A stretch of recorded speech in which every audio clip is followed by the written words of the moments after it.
Bueno, mi nombre es Viviana y en esta horita o un poquito menos vamos a hablar de forma general sobre el compostaje y el vermicompostaje. Y en realidad vamos a tratar de responder tres preguntas, que la primera sería el por qué es importante compostar o vermicompostar, ¿no? En fin, no. Entonces, ¿por qué es importante compostar o vermicompostar? Para eso tenemos que pensar en cómo está compuesto nuestro cesto de basura, ¿no? El que tenemos en la cocina. Muchos de ustedes por ahí ya separan, como dijo Olga, la ciudad de Neuquén puso mucho énfasis en lo que vemos ahí como material reciclable seco, y funciona muy bien la separación en origen. ¿Y qué pasa con el que está ahí en el medio, donde dice restos orgánicos húmedos compostables, que es lo que vamos a ver hoy, ¿no? La importancia que tiene.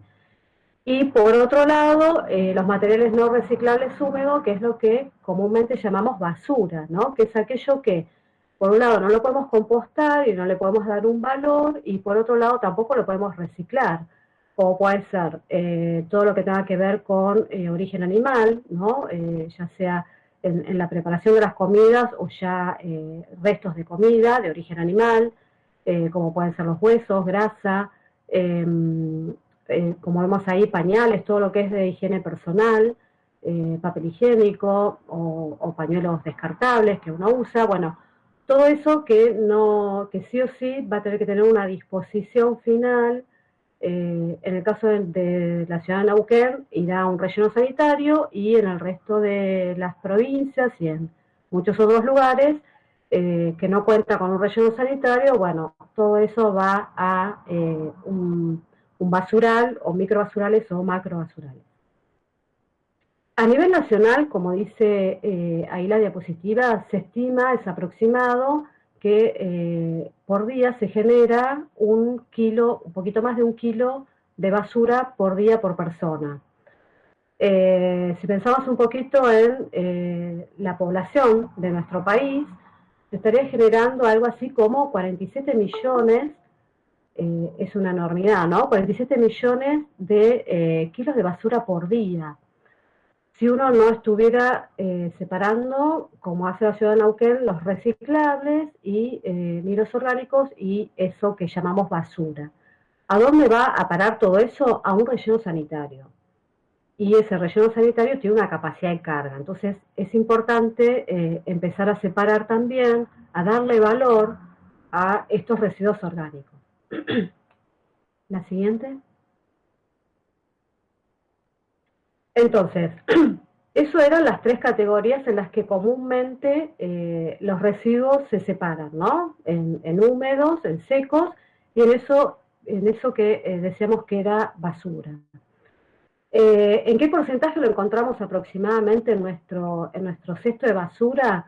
El 50% corresponde a los residuos orgánicos, y un 38% a esos residuos inorgánicos que nosotros los podemos separar y los podemos reciclar, reutilizar o recuperar o reusar. Y ese porcentaje, ese 38%, corresponde. Un 17%, por supuesto que todo esto es aproximado dependiendo del estilo de vida, los hábitos alimentarios, pero bueno, en general ese es el porcentaje. Ese 17% corresponde a papel, que pueden ser hojas de descarte, rollos de cocina, servilletas de papel, papel de almacén de los fiambres. Un 14% de plásticos, bueno, sachet de leche, potecitos de yogur, de queso crema, botellas de gaseosa. Un 5% de vidrios, de frascos de mermelada, botellas de vino, de cerveza. Un 2% de metales, que corresponde a las latas de atún, de arveja, de choclo, bueno. Y ese 12% que habíamos dicho que no se podía ni reciclar ni compostar. Entonces, en la siguiente diapositiva vamos a ver qué pasa si separamos ese porcentaje, ese 50% de orgánico que formaba parte de nuestro cesto de basura. Bueno, no solamente vamos a disminuir a la mitad, ¿no? La cantidad de residuos que generamos, sino que además le estamos dando un valor a ese residuo, ¿sí? Estamos aprovechando los nutrientes que están en ese residuo orgánico. Y la siguiente.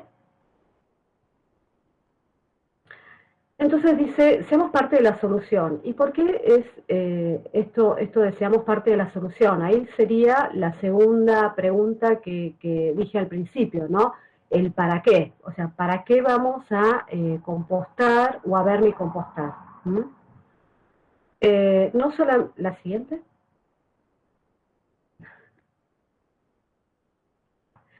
No solamente estamos reduciendo en un 50% ese canasto de basura, sino que, y dijimos que eso iba a parar a un relleno sanitario, entonces estamos derivando al relleno sanitario la mitad del contenido de residuos, sino que además le estamos dando un valor, ¿no? Que es esto de sacar esos nutrientes o ese fertilizante a ese residuo orgánico.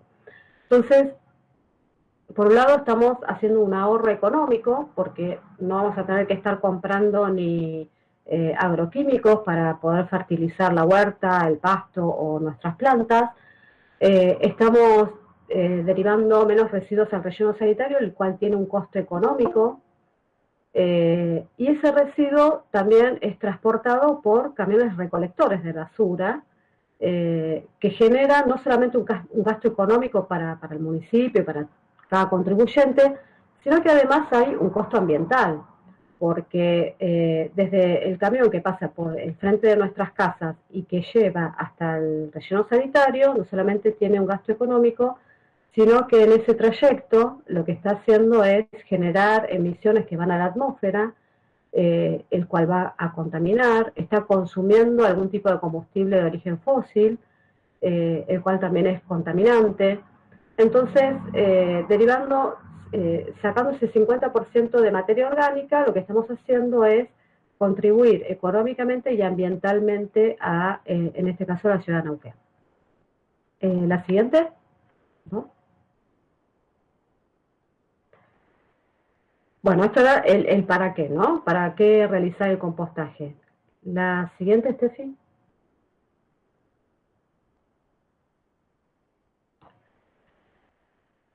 Y también tenemos una ventaja a nivel comunitario y a nivel individual. A nivel comunitario, por esto que decíamos que al llevar menos porcentaje de residuos orgánicos al relleno sanitario, el relleno sanitario, bueno, por ahí si alguno de ustedes hizo el taller de residuos, eso ya lo vimos cuando funcionaba el taller cuando hablábamos del relleno sanitario, pero el relleno sanitario del CAM de Neuquén lo que hace es, en las celdas, van los residuos de nuestras casas, en esos residuos va el orgánico también, y después es cubierto por tierra. Ahí lo que ocurre es, con toda esta materia orgánica que nosotros no estamos utilizando para compostar, sin aire, o sea, sin oxígeno, empieza la degradación, es decir, se degrada de forma anaeróbica. Vamos a ver que el compostaje es una degradación también natural, pero de forma aeróbica. ¿Y cuál es la diferencia? Que de forma anaeróbica en un relleno sanitario lo que se genera es un gas de efecto invernadero llamado metano. El metano es mucho más contaminante que el dióxido de carbono. Si nosotros más o menos estamos al tanto del cambio climático, de los gases de efecto invernadero y del calentamiento global, siempre se habla del dióxido de carbono. Pero en realidad el metano es mucho más contaminante que el dióxido de carbono. Y ese metano se genera en el relleno sanitario. Entonces, si nosotros sacamos esa fracción de residuo orgánico y lo compostamos, estamos indirectamente disminuyendo ese metano que se genera naturalmente en el relleno sanitario. Y por otro lado, los lixiviados. Los lixiviados es un líquido que también es producto de la degradación natural de la materia orgánica, de ese residuo orgánico, que lo podemos ver en nuestros tachos de basura cuando pasa un día y bueno, y por ahí tiramos hojas de lechuga, cáscaras de fruta, se forma, o hierba, y se forma un líquido, ¿no? Un líquido de color medio... Bueno, ese líquido es un biofertilizante también, que se puede utilizar en la jardinería, en las macetas, en los canteros, de forma diluida, porque tiene un concentrado nutrientes, pero de forma concentrada, entonces hay que diluirlo. Y sin embargo, en un relleno sanitario eso a veces se recoge, pero no se le da la utilidad que le podemos dar nosotros si hacemos compostaje en casa. Eso sería a nivel comunitario. ¿Y qué pasa a nivel individual? Bueno, justamente esto, ¿no? Estamos dando valor a un residuo que hasta ahora lo veníamos tirando a la basura, ¿sí? Estamos rescatando el valor que tiene el residuo orgánico en cuanto a nutrientes y a fertilizantes. Entonces, ¿qué es el vermicompostaje? Y acá empezaríamos un poco con la otra pregunta que era ¿cómo, no? ¿Cómo vamos a llevar adelante este compostaje o vermicompostaje? Vermicompostaje porque acá están las lombrices, ahí vemos el dibujito. Bueno, las lombrices tienen forma de gusano, vermiformes, pero además hay otros microorganismos, como pueden ser los bichos bolitas, hongos, bacterias, larvas de otros insectos, que también se alimentan de la materia orgánica y ayudan a formar este vermicompostaje, que sería una degradación natural, es la degradación natural que ocurre en cualquier ambiente cuando se caen las hojas de los árboles, en la estepa patagónica, en la selva, en la región andina o en cualquier lado. En la naturaleza, cuando cae algo, porque se muere por acción del viento, de la lluvia u otras acciones, cae al suelo y ahí comienza a degradarse por un montón de microorganismos, hongos, bacterias, insectos, incluso los animales cuando se mueren quedan en el suelo y ahí también comienza un proceso de degradación. Ahí también intervienen otros animales que serían los carroñeros, ¿no? Como pueden ser el cóndor andino o bueno, el carancho u otros animales, y bueno, y eso naturalmente se va descomponiendo y vuelve a formar parte del suelo, que es donde cayó, y vuelve a formar parte de ese ciclo de la materia. Bueno, todo eso es lo que nosotros podemos hacer en una compostera o en una vermicompostera. La siguiente. Entonces, la vermicompostera es dijimos, con lombrices y otros microorganismos. Entonces, ¿qué es lo que, como las lombrices son seres vivos, no le podemos alimentar con cualquier cosa, ni las podemos tener de cualquier forma? Entonces, la idea es ahora decir con qué cosas las podemos alimentar y qué cosas tenemos que evitar para que esas lombrices, que son comúnmente llamadas las lombrices rojas californianas, que es las que cuando sortean al final cuando hagan el sorteo de las vermicomposteras, van a ir con núcleos de lombrices, de estas lombrices rojas californianas, pero en realidad digamos que las lombrices de tierra común también ¿no? hacen esto, que es acelerar esta degradación que ocurre naturalmente de la materia orgánica. Entonces, ¿con qué las podemos alimentar? Con restos de fruta y de verduras, con servilletas de papel que no estén impregnadas en aceite. Muchas veces usamos los rollos de papel, no, los rollos de cocina, perdón, los rollos de cocina para pasar aceite a la sartén y eso lo tiramos a la basura. Bueno, no es conveniente ponerla en una compostera ni en una vermicompostera porque es grasa, entonces no es bueno para las lombrices. Los papeles y los cartones sin tinta, porque las tintas también son químicos y bueno, y eso altera el ambiente de la compostera y por ende las lombrices. Las cáscaras de huevo sí las podemos poner trituradas. Los saquitos de mate cocido, de café o de té, sacándoles la etiqueta porque también están con tinta, entonces tampoco es conveniente. Los filtros de café de las cafeteras de filtro, bueno, esos filtros descartables también, como son de papel, pueden ir a la compostera. Todos los derivados de jardín, de los restos de poda, ahora en otoño que tenemos muchas hojas, ¿no? Las hojas secas, las ramitas, o las flores secas. Pasto verde, cuando cortamos el pasto también es muy rico en nutrientes.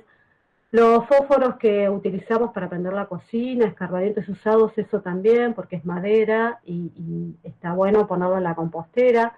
Pulpa de frutas procesadas, bueno, restos de poda ya dijimos, y bueno, corchos, los rollos de papel higiénico cuando se terminan, que es cartón, o los de cocina, también, ¿sí?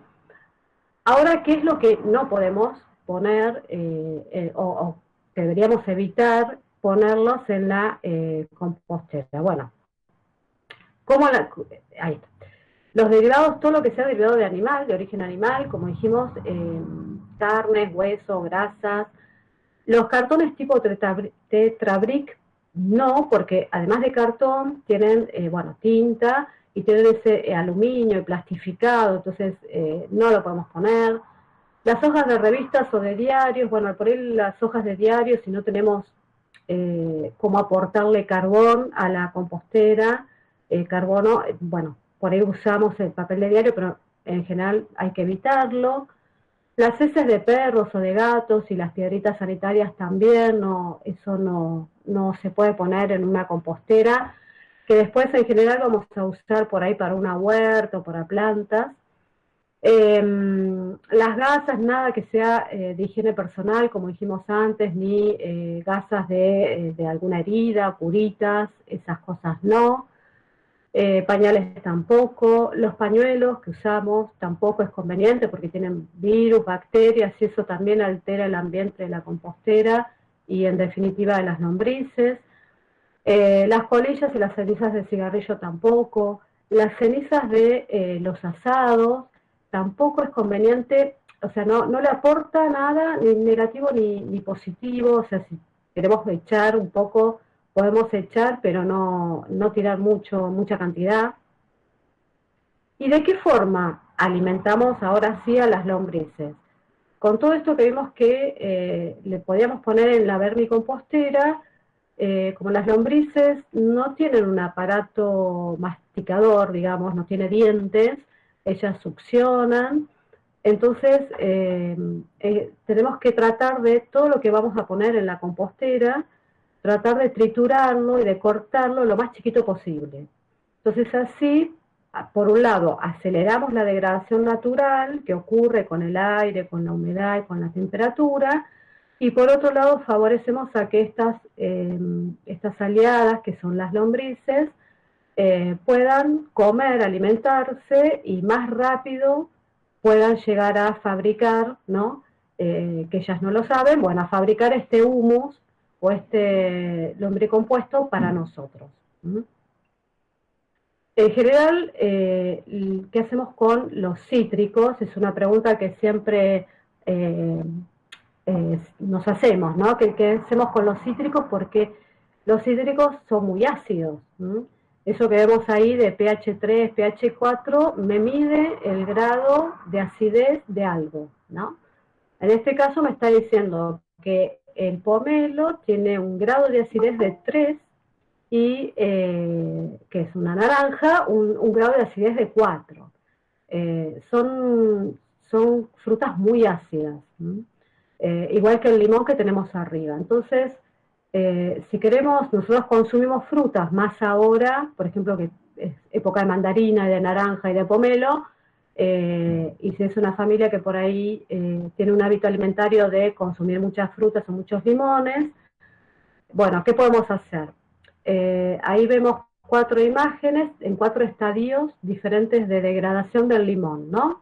Empezando de izquierda a derecha, lo más conveniente sería dejar que naturalmente ese limón se empiece a degradar, ¿no? Se empiece a llenar de moho, esos son hongos, se empieza a pudrir, y cuando ya está como el 4, ¿no? El que está más a la derecha, bueno, recién ahí triturarlo, lo más chiquito, cortarlo, picarlo y verterlo a la compostera. Si consumimos muchos cítricos, lo que podemos hacer es dejar que o sea, se vayan degradando, ponerlos en un tupper, y dejarlos y lo mismo con el resto de las cosas que nosotros generemos en nuestra cocina. Si tenemos una compostera que es chiquitita, lo que podemos hacer es triturarlo, cortarlo, ponerlo en un tupper cerradito en la heladera. Porque ahora en invierno lo que pasa es que la degradación, por más que estemos con lombrices, se enlentece. Es más lenta que en verano, que hace más calor y todo se pudre, ¿no? Más rápido. La siguiente. Bueno, entonces, ¿cómo preparamos la vermicompostera? Preparación de la cama de los cajones. Ahí vemos un enrejadito que es para que las lombrices puedan migrar, ¿sí? Se puedan mover, y le tenemos que hacer una cama a las lombrices. Ahora después vamos a ver un video de la compostera que va a ser sorteada ahora al final. Entonces, ahí abajo, sobre la malla, lo que tenemos que poner es unos 5 centímetros de cartón cortado o de viruta, y ahí dice bien grande, siempre húmedo. ¿Por qué? Porque las lombrices, como respiran por la piel, ¿sí? No tienen un aparato respiratorio como nosotros o como el resto de los invertebrados, entonces ellas necesitan un ambiente húmedo. Entonces humedecemos el cartón, humedecemos el acerrín y le hacemos una camita de 5 centímetros, donde después ahí vamos a poner ese núcleo, ¿no? Esa concentración de lombrices, que va a estar mezclado un poco con tierra, y alrededor estos residuos orgánicos bien triturados, para que las lombrices se empiecen a alimentar. El acerrín, en lo posible, tiene que ser igual que el cartón, el cartón cortado chiquito, y el acerrín que no sea, o sea, que nosotros sepamos el acerrín de dónde viene, ¿sí? Porque si vamos por ahí a un aserradero, por ahí es acerrín de maderas que fueron tratadas con químicos, con químicos fuertes, como puede ser penta u otro químico que son insecticidas para las termitas, y eso estaría matando a las lombrices. Así que, bueno, asegurarse de que ese acerrín y de toda esa composición seca que nosotros ponemos esté como que sea sana. La siguiente. Bueno, entonces ahora ya sabemos cómo alimentar a las lombrices, esa camita, ¿no? Ese ambiente que le tenemos que dar a las lombrices, y ahora cómo hacemos para que las lombrices estas se empiecen a reproducir y se sientan bien, como para empezar a degradar toda esa materia orgánica. Bueno, esta regla chanta, que es una regla mnemotécnica, es para justamente asegurarnos de esto, ¿no? Que esa vermicompostera funcione bien. Por supuesto estamos hablando de animales vivos, estamos hablando de unas cuantas variables, ¿no? Como es carbono, humedad, aire, nitrógeno, temperatura y acidez, son variables que tenemos que controlar, y que es probable que por la falta de experiencia y porque, bueno, todavía no estamos muy cancheros, se nos desestabilice un poco la compostera. No es como para preocuparse, ¿no? Porque uno de los errores se aprende. Y bueno, y tratar de ir jugando con estas variables, y con estos tips que van a venir ahora, nos vamos a dar cuenta si tenemos que agregar más carbono o nitrógeno o temperatura o humedad. La siguiente. Entonces, ¿por qué chanta, no? Bueno, la C es de carbono. En general, todo lo que es marrón, ahí que dice residuos marrones, tiene un contenido alto de carbono. Entonces hay que balancear en las vermicomposteras, hay que balancear mucho el carbono y el nitrógeno. El nitrógeno es lo que le va a dar el valor de fertilizante a lo que yo después voy a obtener como compostaje. Pero tampoco tiene que ser mucho mayor el nitrógeno que el carbono, porque si no se desajusta y pierde su característica justamente de fertilizante. Entonces, ¿cuáles son los elementos que tienen carbono naturalmente? Todas las hojas secas, el papel, las servilletas, estos cartones que dijimos de papel higiénico o de rollo de cocina. Los maples de huevo, pero no los que son de color, sino los que no están teñidos, ¿m? Y los maples cortarlo bien chiquito, igual que los cartones de los rollos de cocina. Bueno, el acerrín dijimos que tratar de saber de dónde proviene ese acerrín y que no esté contaminado. Y los restos de poda seco, siempre cortarlos bien chiquititos porque tarda mucho en degradarse, las ramitas y los tronquitos. Entonces, cuando necesitamos verter carbono, tenemos que introducir a la compostera este tipo de residuos marrones. La H que sigue es la H de humedad. Como dijimos, las lombrices necesitan un ambiente húmedo, pero no encharcado. Es una forma de chequear la humedad fácil, es la regla del puño cerrado. Entonces yo agarro con mi puño una cantidad de compost y me fijo, y lo aprieto, y me fijo si está muy húmedo, muy seco o si está bien. O sea, en realidad lo que tendremos que ver es que no está ni muy seco ni que cuando lo aprieto salga mucho líquido. Dependiendo del lugar donde yo tengo la vermicompostera, si estamos en invierno o en verano, si le da el sol o no, si está en la intemperie o bajo techo, bueno, va a depender el grado de humedad que yo tenga.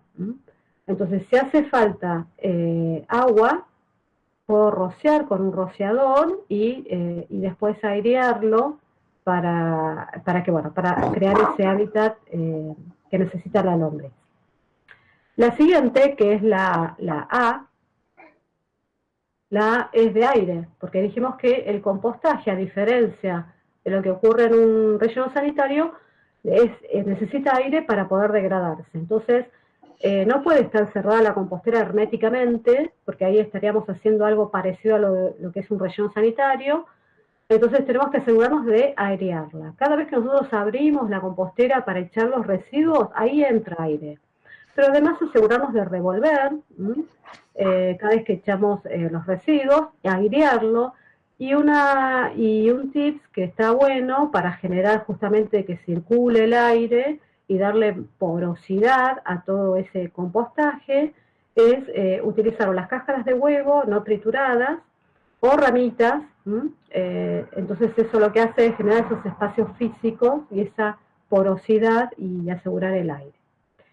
La siguiente, que es la N es de nitrógeno, y dijimos que el nitrógeno es justamente esto de el fertilizante, ¿no? Cuando sentimos olor feo en la compostera es porque tenemos mucho nitrógeno y poco carbono. Entonces ahí lo que hacemos es tratar de revertir eso agregando o restos de poda, u hojas, o cartón, o papeles, y revolver para aumentar la cantidad de carbono. La siguiente. La siguiente es la T de temperatura, y como dijimos, depende del lugar donde esté y del clima, ¿no? Si bien el clima nosotros no lo podemos modificar, lo que sí podemos modificar es que en esa compostera las lombrices tengan más frío o más calor. Las lombrices en general viven bien en un rango de temperatura que va entre los 18 grados y los 25 grados. Entonces, en verano vamos a tratar, si hace mucho calor en la ciudad de Neuquén, vamos a tratar de ponerlas a reparo, y en invierno, que hay poco sol, poca cantidad de horas de sol, es más frío, bueno, tratar de esa vermicompostera tenerla en un lugar más expuesto al sol.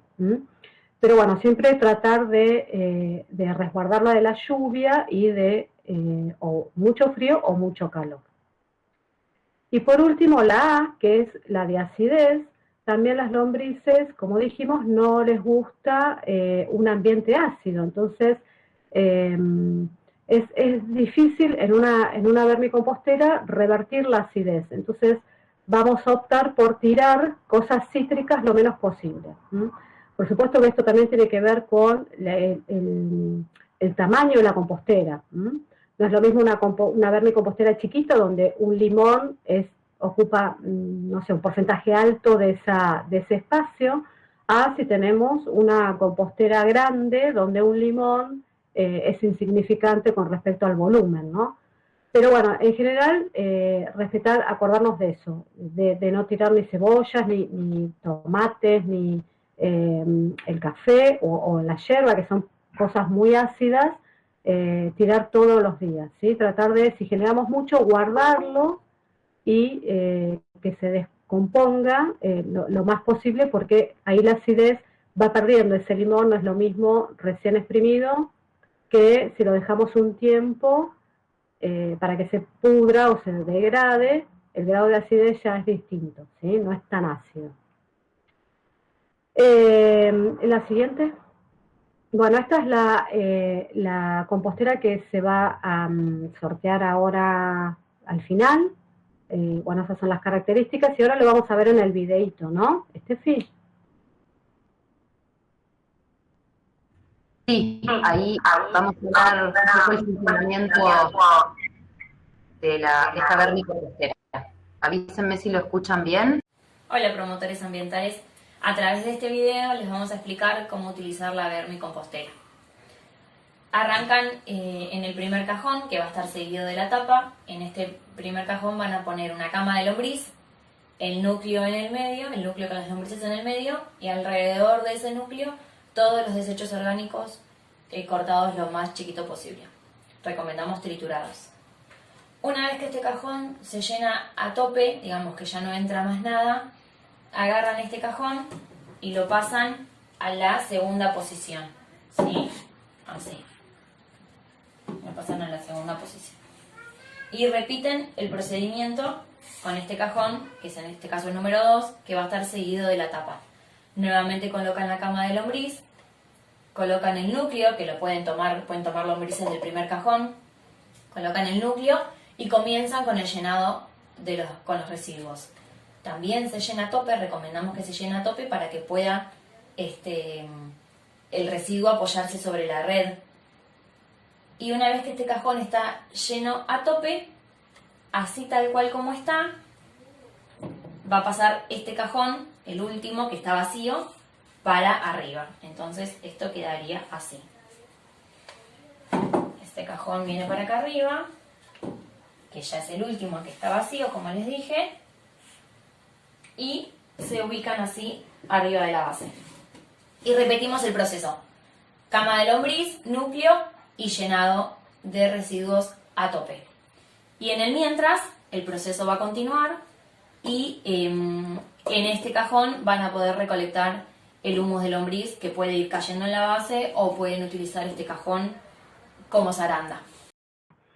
Eso era una vermicompostera, que es el modelo que se va a sortear ahora. Por supuesto que hay un montón de modelos de composteras y de vermicomposteras.